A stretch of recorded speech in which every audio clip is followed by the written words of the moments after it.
It's one small step for man, one giant leap for mankind. This is the Cosmick Voice.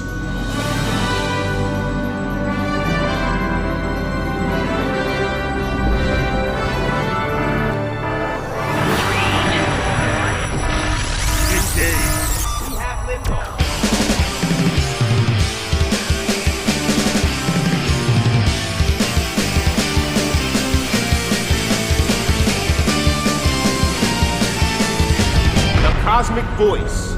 Music, talk, and nothing but business with your hosts, Chris Natalini and Mick Michaels.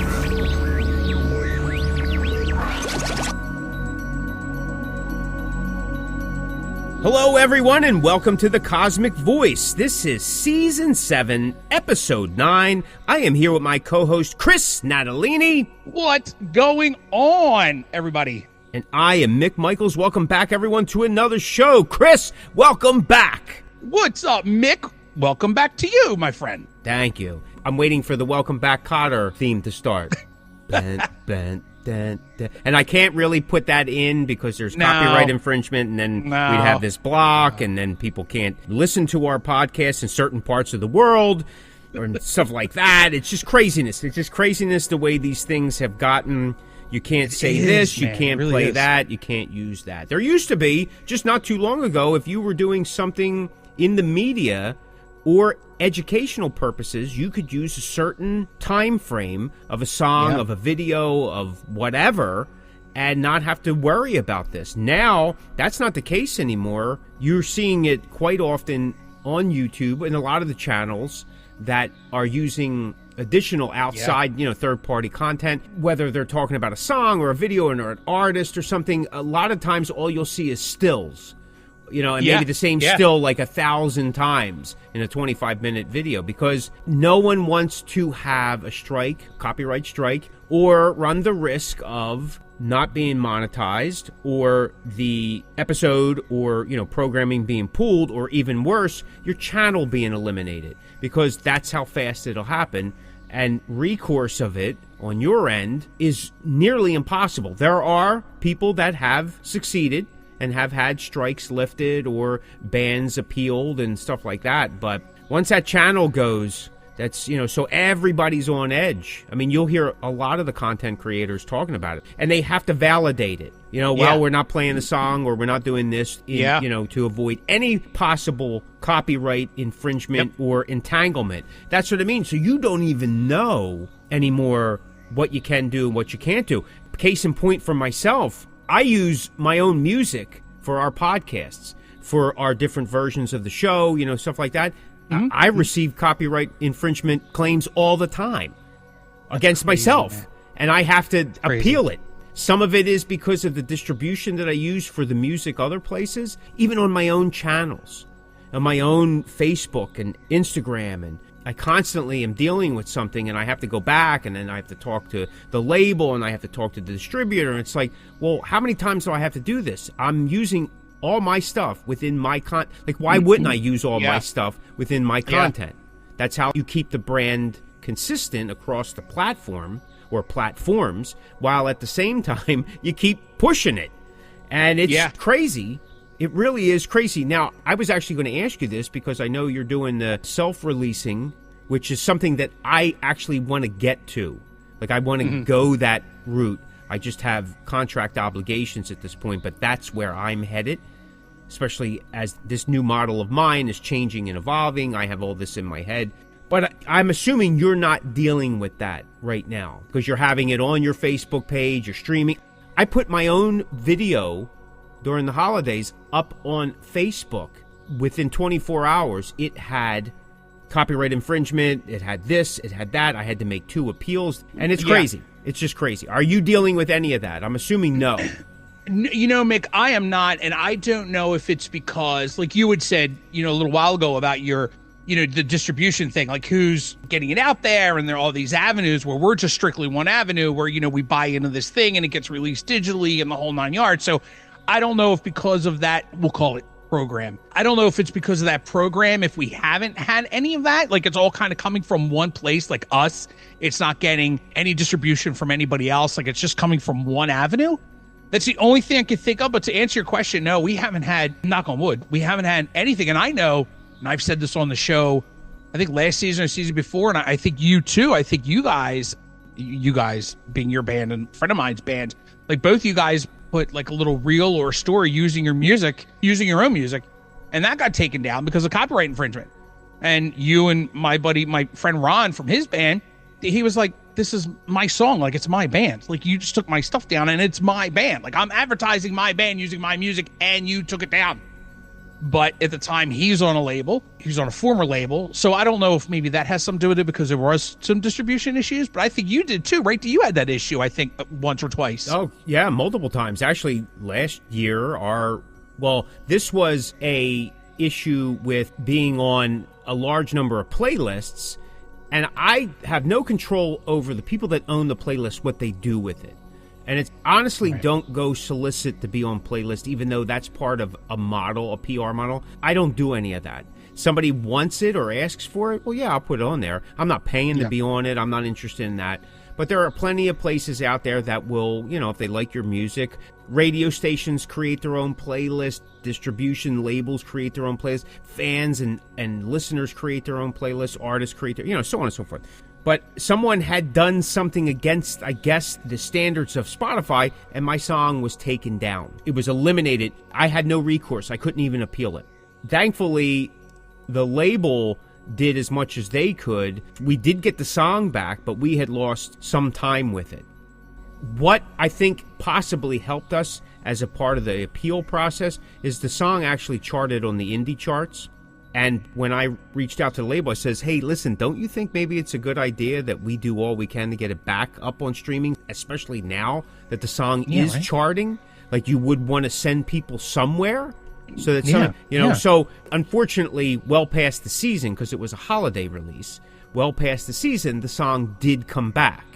But you're talking several months had gone by. Yeah. And I realize that the revenue is nowhere near what Taylor Swift would even sneeze at. But if it was, think about what kind of gravy train we'd be missing out on. Apparently now, so if you're working with a label, they're working with some type of distribution, and it's usually a multi-tiered type of distribution deal. That means they have things in certain different people. It's not one all-inclusive. Nobody seems to do that anymore. So, like, if you went overseas, like maybe Australia, Japan, that's one type of distribution. Then Eastern Europe, Western Europe, two different types of distribution. Central South America, Mexico, different type of distribution. The U.S., Canada, something else, right? So they have all these pieces, and some are better than others. Some give you larger platforms or more platforms to pick from. But then those companies use these metadata companies, which I think are basically AI-generated things that send out whatever they do. I don't know, because I'm not a techie guy. They're constantly monitoring to see where that sound is coming up.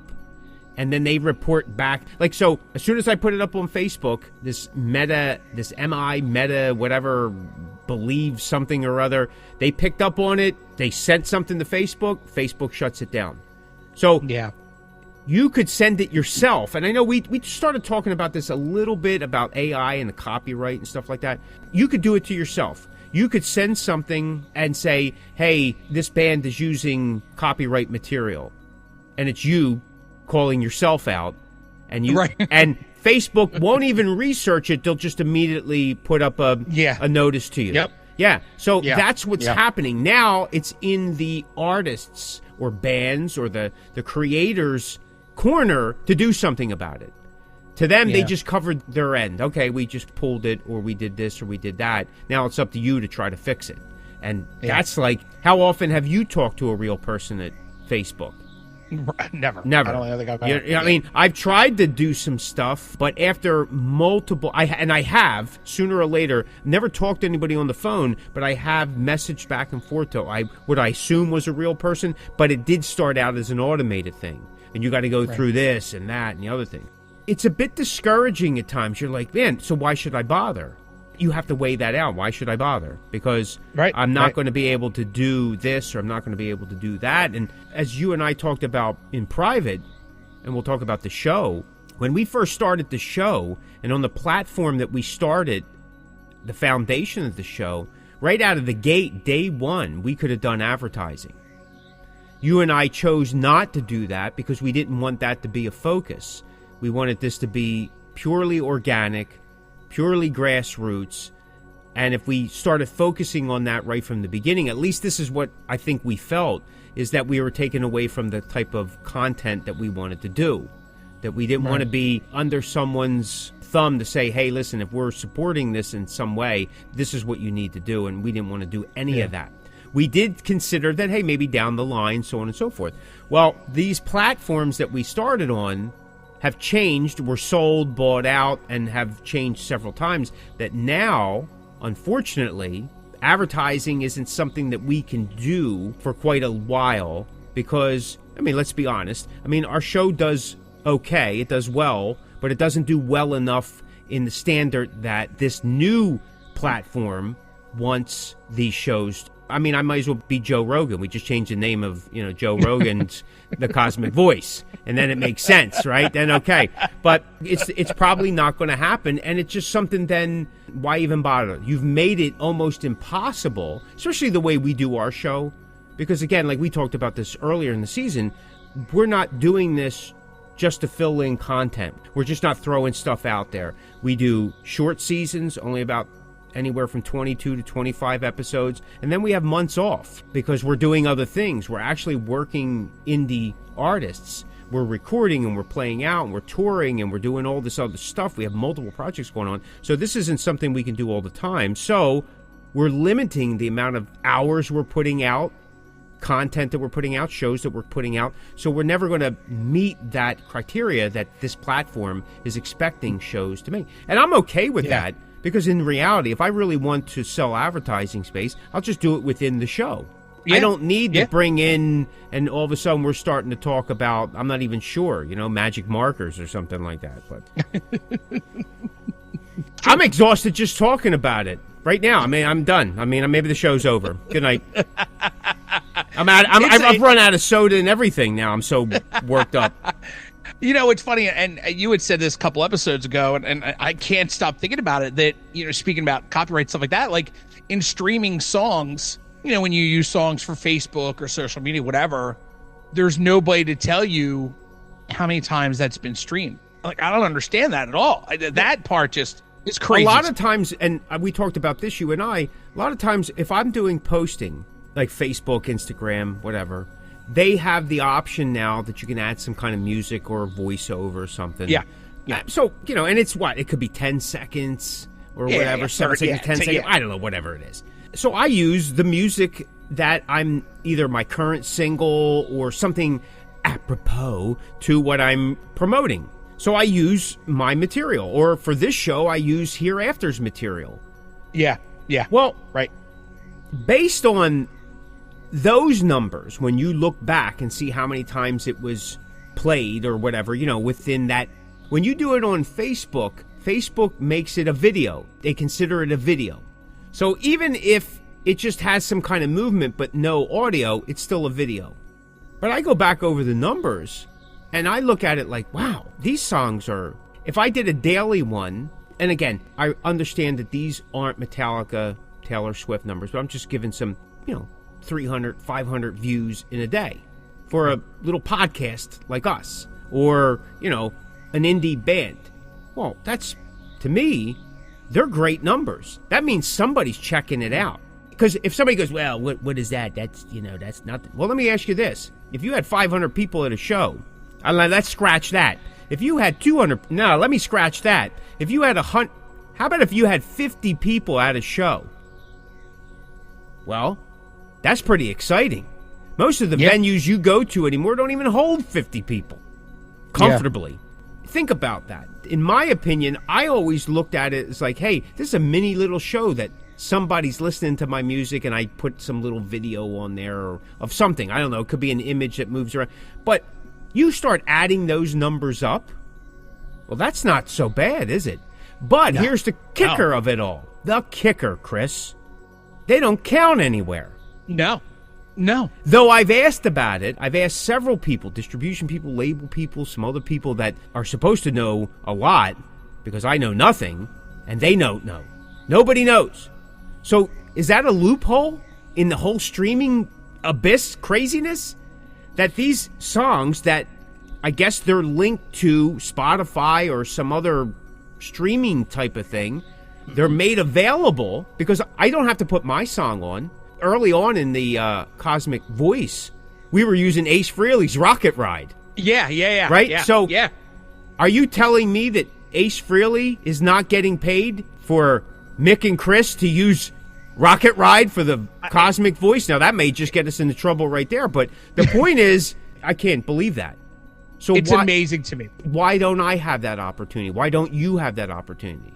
Because, honestly, we've gotten more streams on Hereafter. And again, not to push any of our bands or products, but we're using it as an example.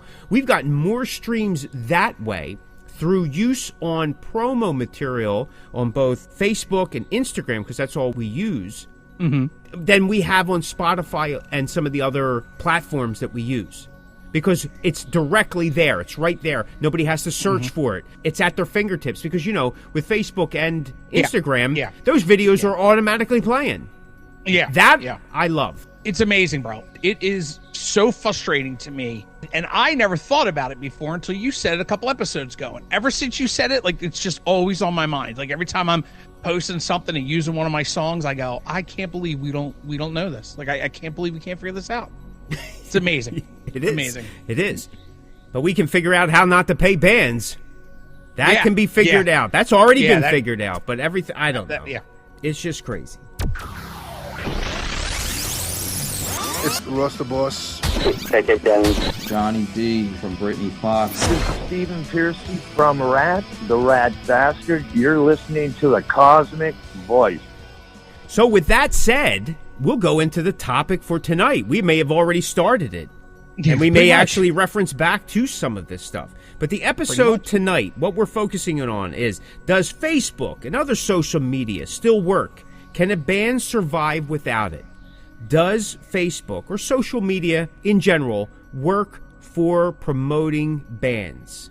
Can a band or an artist survive without it? What do you think, Chris? If Facebook is not your thing, just take that out. Is Instagram, is LinkedIn, is TikTok, I don't even know what else is out there. What do you think, buddy? It's funny. I don't absolutely, to be honest, I'm not even sure if it's working, because I can't imagine not having it to help the situation. You know what I mean? Like, if I was an artist and I didn't have that, I'm not really sure how I would do, because I have even advertising, like, you can't really advertise. I mean, I guess you can, but there's not many music magazines out there, other than online, like physical copies. So honestly, there's no record stores to hang your flyer up at, maybe here and there through the country, whatever, but not as much as it used to be, when we were younger. So I'm not really sure, but I will say this, as much as we can complain about social media, we hate social media, because I hate it. I am on it. I scroll. Yes, I do all the things, of course. I hate it. I absolutely hate it. And because it's just filled with such negativity, being in bands, podcasts, etc., it's almost like a necessity to have it, because if you didn't have it, most likely people aren't really going to know you're out there. And I've said it a million times, you could have the greatest record on the planet, but if nobody knows it's out there, then it pretty much dies. So to me, and even in my situation now with my newest project, we just had some brand new stuff drop, and social media has done us really well. We've gotten a lot of plays, we've gotten a lot of purchases, we've gotten a lot of streams, gotten a lot of shares. So it's doing something. And, you and I talked about earlier in the show that, the whole DIY, kind of do it ourselves with no label, just doing it ourselves. Like, we're finding out that social media, and the only thing with that is and I know you know this as well as anybody, it's constant promotion. It's constant posting and constant reels and constant stories and constant this. And, you have to fill it with content, because if you don't, you get lost in the shuffle. You and I could have a total conversation, go, hey, did you see someone's post? And I go, no, like I didn't, because it gets lost. If I don't see it all the time, if I don't interact with it, it gets lost. So if my project, if your project, whoever's project isn't in your face, it's going to get lost in the shuffle. So you're constantly creating content and you're constantly doing all the things. Now, at the time of recording this, my drummer he's very TikTok literate, so he's very good at it. So he kind of has us TikTok that he's kind of running, because he's really good at sharing posts, and like he already kind of has a following for his drumming skills. So he's just kind of expanded that TikTok audience that he already has to the band also. But even if he was sitting here, he'd even tell you one post gets 500 likes and the next post gets 100 likes or 100 views, whatever. It's constantly changing. There's no rhyme or reason. You are a very detailed person, so you could probably tell me, and I know you do a lot of research, does that research actually show in what you're doing? Like, you know, if you read something, if something goes, hey, if you do this on Facebook, then you'll get this, and then you do it, does it actually prove to you that those instructions work? Because we could sit here all day and go, oh yeah, you do this, you do that, you do this, you do that, and it doesn't work. Kind of like advertising on Facebook, right? If you boost a post or you sponsor a post, it tells you how many people it's going to reach, but is it actually reaching that many people? Now, of course, I'm definitely one to live by, if it gets one sale, then it gets one sale. If it gets one follow, it gets one follow. You're just one person at a time. I get that. But if you're spending, let's just say $150 for however many days, and Facebook tells you, hey, for this much money, this is what you're going to hit and this is what you're going to reach. Well, is that true? Or is that just social media telling me what I want to hear or what I think I hear? Especially now, because there's so much fake bots on Facebook. Every day I am getting just barraged with fake, even my Instagram, constantly fake people, fake bots, constantly. So if I pay X amount of dollars to boost my post and Facebook says, hey, these many people are going to see it, are those people real, or are those just fake profiles on Facebook? I don't know. I don't have that answer. The only thing I can tell you is by consistently posting and, you know, stories and views and reels and all this stuff, and the numbers have gone up. It's generated something. But can you keep that up? Do you keep that up? At what point does it die off? I don't know. Because to me, none of it makes sense. None of the social media thing makes sense. You could say one thing, you know, and it gets taken down. But you could report someone, you know, if you're against hunting and someone posts a picture of them killing a giraffe standing over with a gun, and you report that, Facebook goes, no, I don't see anything wrong with it. Okay, so you're okay with that, but you're not okay with, oh, I don't know, somebody getting hit in the face with a ball. Nothing with social media makes sense to me. It's all just, it's okay here, it's not okay here, do this, don't do this. Hey, you're getting flagged for this, but I didn't do anything wrong. It's crazy to me. But unfortunately, to me, I kind of think it's essential in the age that we are in. I can only tell you what I've experienced, and with my new project, it's what I've experienced, nothing but positive numbers on the rise. But does that level out? Does it keep going up?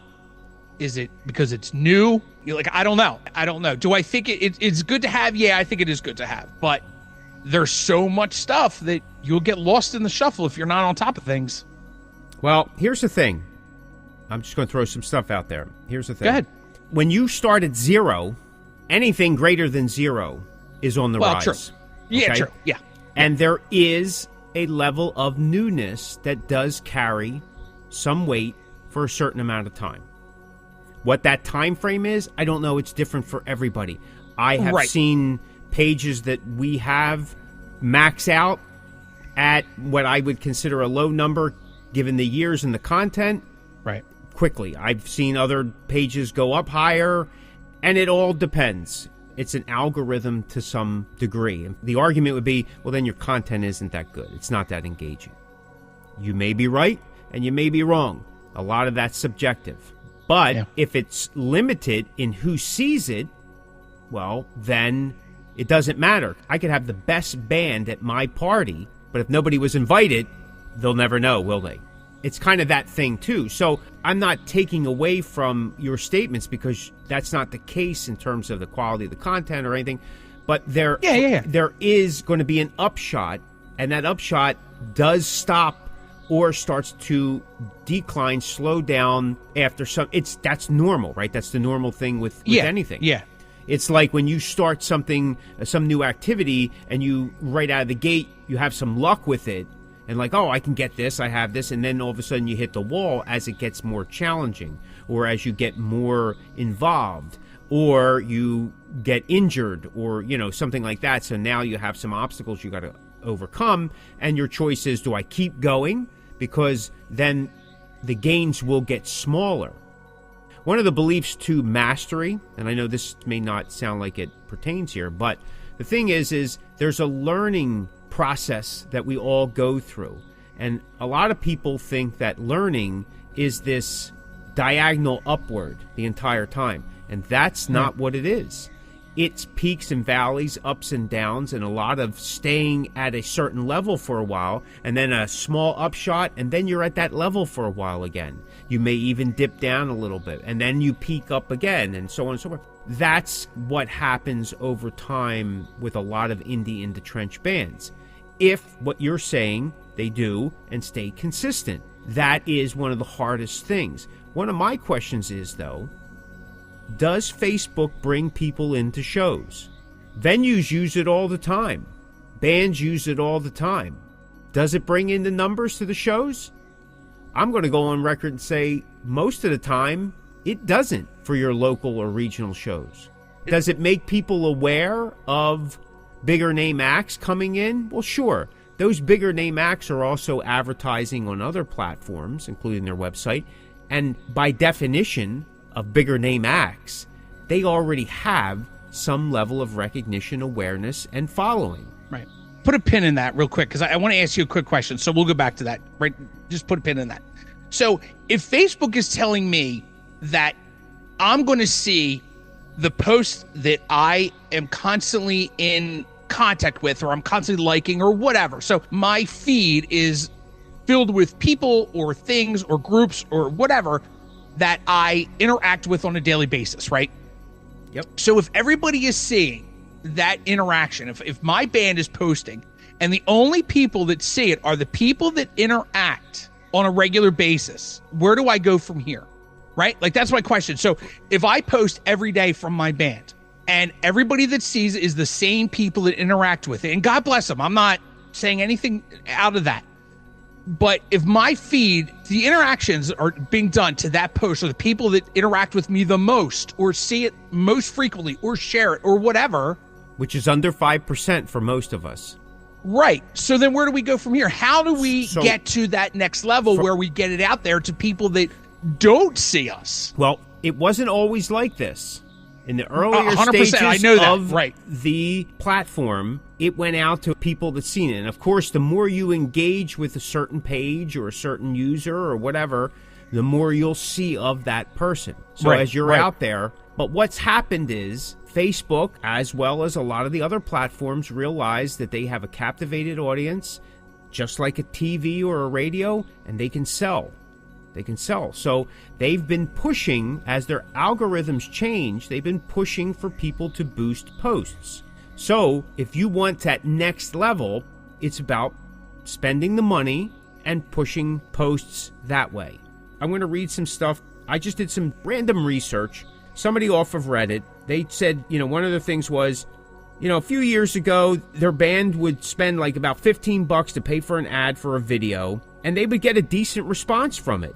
A lot of clicks, likes, comments, folks were, reaching out otherwise. Since 2020, and this is when a lot of the changes started to happen, we've actually had no luck with ads on Facebook, even ones with their own followers. And they're asking, was something fundamentally changed in how Facebook ad works, and is it even worth pursuing? They did change. They changed massively. I used to use Facebook ads to promote new videos. We used to do a lot of YouTube stuff, and we used to get good numbers on YouTube, and then we got lost in the shuffle on YouTube.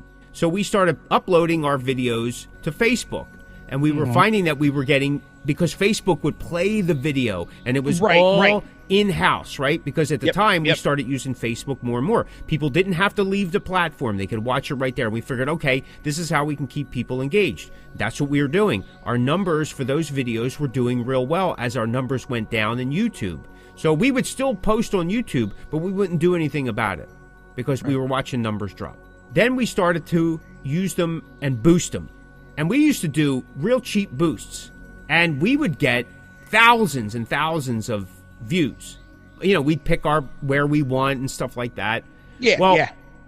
As we came out of COVID and new content was still coming out and stuff like that, you know, we continued doing what we did prior to, and we were finding that using the same model, that what we had just done 6 months, 12 months prior, with the same budget, the numbers had dropped thousands per day to hundreds per day, and even less than that. And then when you did it, we found that we weren't getting anywhere near the traction that we did at one point. And so we tried some different things, and we found that depending on how much you spend, it didn't make that big of a difference. And I was like, well, I'm not spending any more. This is silly to spend any more money because it's not translating into anything. We're not getting any more people. Again, like I'm going to say it again, we're not getting people that live in the UK to come to a show in Ohio. It doesn't happen. Yeah, they may be watching the video, hence why we went to UK twice, because we see numbers there. That's why we went. But we didn't expect people from Ohio to fly out to the UK. Right. Okay? Right. A lot of people have experienced something similar, and they said this tool seems to become a thing from the past, like boosts or sponsored ads, I think that they call it now. And this is since COVID, coming out of COVID. Somebody was just talking to me the other day, and they talked about basically 2.5 years into COVID, like coming out of the cave. And I go, oh my God, it really was like 2.5 years. Yeah. And you put that into perspective, and you're like, my God, that's a chunk of time where everything shut down, started up. And when things started up again, things were different, and some people didn't even realize it because they were just happy to get back. They're saying now, again, based on Facebook, Facebook is only good if your fan base is 50 years plus. And I seen that shift even prior to COVID, that the numbers kept saying that young people were using less and less Facebook. They were going to Instagram, and people have gone, and then they go into TikTok, more heavily video interactive type of short bursts of things, where Facebook isn't offering that. Right.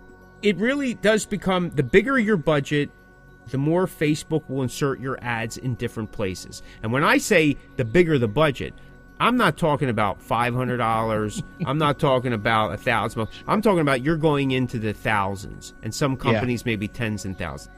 Yeah. That's something to think about. You are listening to the Cosmick Voice with your hosts, Chris Natalini and Mick Michaels.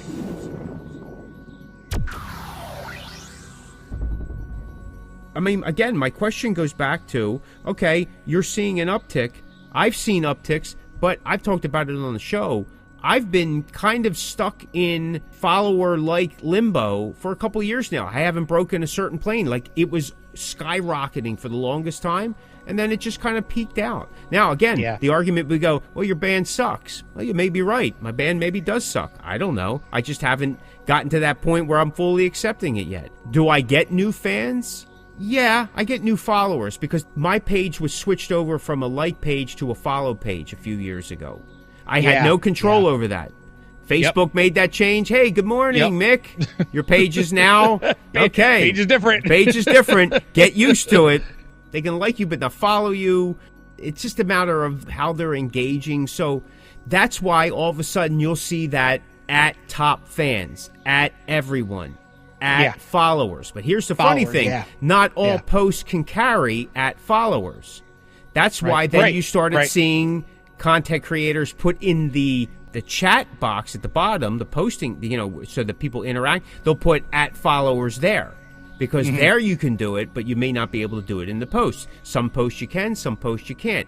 If you're doing things like you're putting your endorsements or your sponsors or other pages, there's a cap on that. They won't let you share it to so many pages. Facebook, I do it for this podcast. I put all our stuff out. It will not allow me to share it same day to my own page or pages that I run until 24 hours later. Yeah, I've run into that too. It doesn't make sense, does it? No. But they're limiting who sees your content and when and how. Because guess what? We are not paying for it. I'm not going to pay for it. It just doesn't make sense to me. And somebody's going to say, well, again, the argument is, well, then if you don't spend money, you can't make money. Well, yeah, you may be right. You may be right, but I'm not at that point. I just don't see it, the need to do that for me, because it just doesn't make sense, because there's no guarantee. I know there's no guarantee in anything, especially in this business. In any business, there's no guarantee. But if it doesn't feel right, I don't want to do it. And being that I've experienced several things over the years, again, I'm just going to talk about Facebook platform, where they don't have your back. Why should I do anything in terms of giving them any more money? Is that cutting off my nose to spite my face? Yes, it is. And I'm okay with that. That's just me. Disgruntled short guy syndrome. That's very angry about certain things in the digital world. But I will give you this. Here's something I got from business.com. It was a 2023 social media marketing industry report. There was a study done on it. Now, this doesn't pertain to bands. This pertains to in the marketplace type of retail. 86% of marketers said that their social media marketing gave more exposure to their businesses. 76% found it increased traffic. 64% offered that it generated leads. 56% felt that it developed loyalty fans, and 55% said that it had improved sales. So they're saying social media marketing is still producing positive results as a whole. But they're just numbers to me. Right. Who's making money? Generating leads, in my opinion, doesn't necessarily mean that they've converted it to sales. Leads are, Chris, when you and I are scrolling through and we see like something Disney related and we click on it and we're taken to another page, well, that generated a lead, didn't it? But you and I didn't buy anything. Okay? Right, that's right. Yep. 55% said that it had improved sales. Well, I'm going to tell you what. You would fall into that 55% because you went from 0 sales, and I'm just going to throw a number out here, so please don't feel, to 10 sales. Right. Well, you just went up 1,000%. Right. Congratulations to you. You're part of that 55%. Right. But those sales, are they consistent? Are they regular? Do you see what I mean? So those numbers themselves are manipulated right there. You're going to run a social media marketing report sponsored by social media platforms? Of course you're going to make it look good. Right, of course. But at the same time, with anything technology related especially, things are constantly shifting, so it's important to keep up to date, just like you said. Okay? Yeah. Which platforms are the best? Well, there is not one that's best. It depends on your needs. What are you looking for, right? My band, we play throwback sounding type of material, even though we're not a throwback band. But 50 and older in age aren't running on TikTok. I tried to use TikTok multiple times. I couldn't figure it out. I'm just an idiot. I've said it on this show. It's not me. Yeah. I am 50 plus, so Facebook makes sense. Instagram makes sense to some degree. I use those two, and I also use LinkedIn. I don't use LinkedIn as much as I use the other two. However, I do use X or Twitter, whatever it's called, but I'll go into spurts with that. At one point, I was doing a lot of Twitter because there was a lot of people out there that we were piggybacking back and forth on. A lot of those people have disappeared. They're no longer there. So I don't get the same kind of traction. Not really interested in it. But there is some movement, and that's usually based on some of the connections that we have rather than us by ourselves. You see what I'm trying to say? Yeah. Again, that depends primarily on what it is that you're trying to do. Does it work? In the grand scheme of things, if I was to really put it out there and comparing it, no. Does it work compared to face-to-face at the merch table? Absolutely not. Face-to-face at the merch table is my brick-and-mortar store. Online presence in Facebook, social media, that's your online store. Well, no, it doesn't work. It doesn't work anywhere near as well as the merch store. I've always said, I've never been afraid to say it. It doesn't bother me.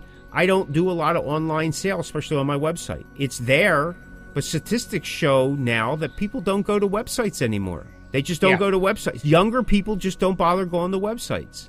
Yeah.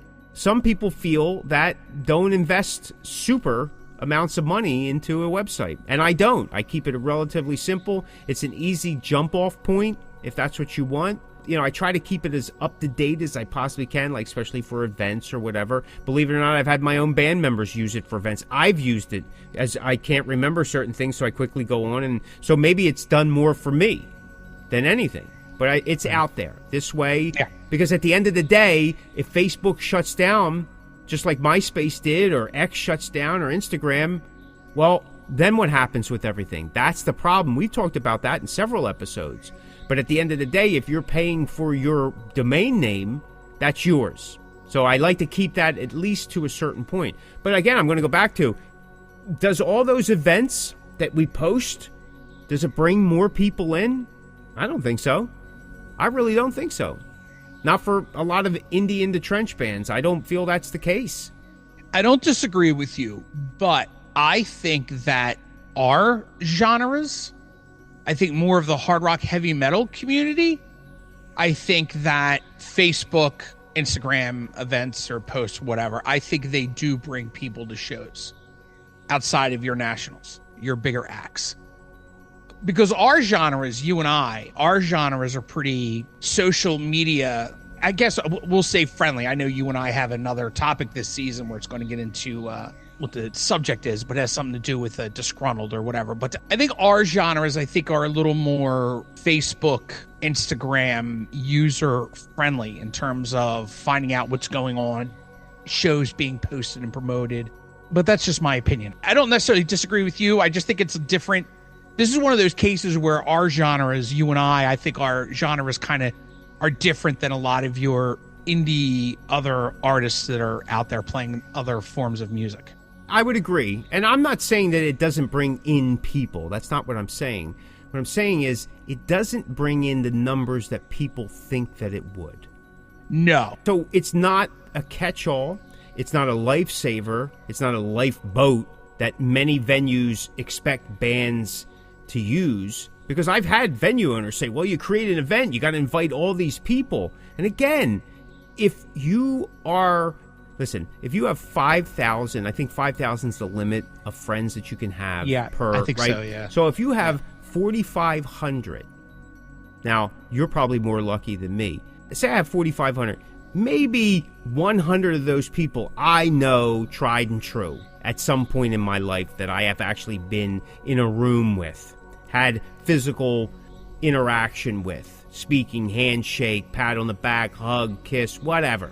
The rest of them, come on, most people, let's be honest. So the chances of them coming to a show, again, if it's in Ohio, Philadelphia, from Canada, California, they ain't coming. Right? Yeah. So let's be honest. Does it bring in some people? Absolutely. Because some people go, oh, I didn't know that was there. Oh, I didn't know that was there. Right?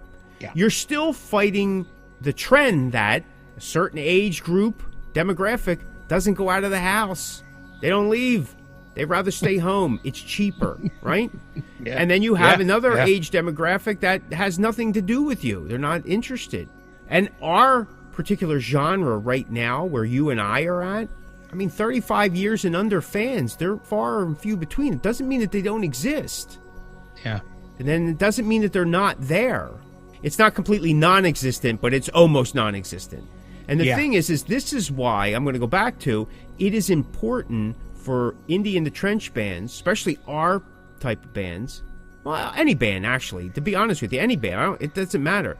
To increase your awareness, you need to piggyback other types, like national shows. It's key. It gives you a larger draw, both visually and physically, period. These aren't cop-outs. And again, people can go back to say, well, the argument is then you're not delivering anything worth anything, or your band sucks, or you don't write good songs, or you guys don't comb your hair, or whatever, it's the way you dress. That all may be true. But at the same time, it's literally like swimming in an ocean with millions and millions of other fish. Yeah. There's only so much that you can do in that regard. And as in our last episode, right, if you're taking the physical aspect of trying to be original, well, man, that's sometimes like just kind of smashing your head against a wall over and over and over again. So how do you leverage what it is that you're doing so that you can get above some of that awareness or that lack of their awareness? Well, you get on these national shows. And if that means that you're doing less shows to get those better shows, well, then that's what you do. Sometimes just being on a bill doesn't necessarily mean that it's going to give you any uplift at all. There's no rhyme or reason. There's no one way to do it. What works for one doesn't necessarily mean it's going to work for another. This is one of those things that you're chasing your own tail going over. Because if you don't do it, because this is the way the world is now, if you don't do it at all, unfortunately, it's like throwing a party and not inviting anybody. Yeah. Because there is no old way to do it. Yes, you could start going to club, handing out flyers. How many people you see doing that anymore? There are people. I've seen them do it. They leave it on the tables and on bars. How many people read that? They don't. Yeah. Let's be honest. It's too dark in there. It's crazy. It's craziness.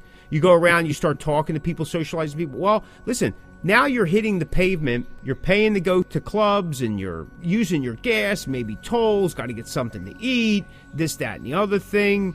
And now you're not spending time working on your craft. You're not writing songs. You're not rehearsing. You're not recording. You're not working on your own thing. I get that we have to do this. But if you're doing it in a band situation, then do it as a band. Go play better shows. But you're right. I don't like social media. I can't stand it. I've never been a fan of it. Yeah, it's... And I'm using it less and less these days, unfortunately. Yeah. Over the past 2 years, I'm seeing a decline in things that I'm doing or, again, the model's been changing. I'm trying different stuff. Some of the stuff that's out there is ineffective, what people are doing, even though marketers are telling you to do it. They want you to post all the time. Well, the stats are showing that if you post too frequently, you can start confusing your followers or overwhelming them. Yeah. Confusing's one thing. Overwhelming, they just go, I don't want to do this anymore. When a human's overwhelmed, they go, that's it, I'm done. I walk away from it. Yep. And the further they're away from it, the less they think about it, the less they'll engage. Yep. So it's a fine line because I used to do it because that's what I did all the time. It was working, and then it wasn't because people got tired of it. We had gotten oversaturated during COVID with everything. Hence why there's 1 million plus uploads every month of music or some kind of sound recording. Everybody's lost in the shuffle. And relying on vanity matrix, right? Where that means like the amount of likes, followers, post interaction. We know that's all bought now. Because again, if you're seeing a band that has 175,000 followers on their Facebook page and they're playing the local bar that you play, something's not right. And that's how they're selling themselves, but they're not delivering. I just recently had a situation like that, and I knew it right from the get-go, but nobody wanted to listen to it. Yeah. And nobody was at the show. Yeah. I just don't think that it delivers the way that it once did. I don't think that it probably ever delivered the way that anybody truly hoped. Because again, if you go from 0 to something, then that's an improvement. If you go from 10 to 100, that's a huge improvement. If you go to 100 to 101, well, Yeah. You're part of that 55% that's seeing some kind of return, but... Yeah. Oh, it's 100%. Yeah, it's 100%, all right. I totally agree, bro. I think that social media is something that we hoped it would be, and it turned out to change and not be anything that we hope on a daily basis. But with the industry and music the way it is, I think it all kinds of falls into the same bucket. It's just not what we hoped and not what we perceived it to be. Well, again, here's the truth, and we'll end it on this, that social media platforms are free. We don't own them. We're just kind of occupying some space. They can do and say whatever they want. They don't like what you're doing, they eliminate you. People come back, they do this, they whatever. The things that they were trying to stop years ago, the AI, the bots, whatever, now they're part of everyday thing. Everyday thing. There's only so much policing they'll do. Yep. That's why their standards keep changing. It's just the way it is. It's not really ours. They want you to pay for it because they gave it to you for free. It's still free, but you want the bigger gains, the bigger numbers, they want you to pay for it now because they built this platform to do that. That's up to you. You're prepared to do that? Then you do that. Just like buying on a tour or doing whatever else it is that we've talked about that you're going to pay for, paying for shows, whatever. If that's what you want to do, that's working, then you do it. Sometimes taking that money and placing it someplace else may do you better. The returns may be better. And you have to decide what those returns are for you. And again, if you went from 0 to 10, that's a pretty good turnaround. You take that, you build on it, you take that 10, you turn it into 20, so on and so forth. Because anytime we start a promotion, we're starting at 0. Think about it. Anytime your band, regardless of how long it's been around, how many followers you have, you got a brand new CD out, guess what? That promotion's starting at 0. And from that 0, if you sell 10% of what then there you go. Yeah. That's plus. It's if you start at 0 and the promotion ends at 0, well, then what happens? Anything right. up from 0 is a plus. Right. What do you think, Bud? You got anything else you want to say? No, I do not believe I do. I think we've pretty much said everything. I'm not sure what we said. But if you like that episode, check out some of our other episodes at www.thecosmickvoice.com. Step into the Cosmickverse, and you'll never have to pay a subscription fee. Thanks so much for listening. This is the Cosmick Voice. If you have a question, a topic idea, or something you want us to address, just contact us through our Facebook page at The Cosmick Voice. You can listen to The Cosmick Voice at Spotify, Breaker, Apple, Google Podcasts, Radio Public, Pocket Cast, and at thecosmicview.com. Check us out on Facebook at The Cosmick Voice. All right, folks, that's going to do it for us. If you're hearing this message, you've listened to the entire episode. And for that, Mick and I would like to thank you from the bottom of our hearts. And we hope you enjoyed this new episode. And if you did, please leave us a review on Apple Podcasts and Spotify. Also, feel free to let us know what topics you'd like to see covered in future episodes of The Cosmick Voice. And you can get in touch with us through thecosmickvoice.com and, of course, all of the Cosmick Voice social medias. Take care and be safe. You're listening to The Cosmick Voice. Music, talk, and nothing but business.